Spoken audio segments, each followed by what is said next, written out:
Hello guys! Good morning! Welcome to my vlog! Today is Monday, July the 29th. So, na ako'y work.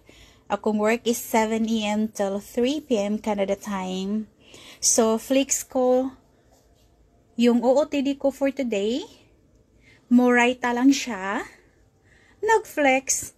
Parang sponsored. Well, anyway. So, yun na nga. Nag-enjoy ako dito sa Momorita na blouse. Gipalitan na ako siya sa Kugon. So, inspired by Kaking. By Kaking. Sa Kaking ko siya nabili. So, yan. Sino bang mag-aakala? 239 pesos lang na. O, diba? So, flex na yan. So, that's my attire for today, Monday. Orange yung color niya. So, yung blazer ko, black. So, actually, sa Gaisano, sa din ako siya gipalit. That's 599 pesos. So, diba? So, perminti jud ko ganahan jud ko mag-black. Perminti ko ganahan sad ko mag-black o blazer. So, mo na siya. So, pag nagpalit ko mga black blazer, mga isa ka dosina at least. So, bahala og dili ko maglaba kada adlaw. So, cherish lang kayo.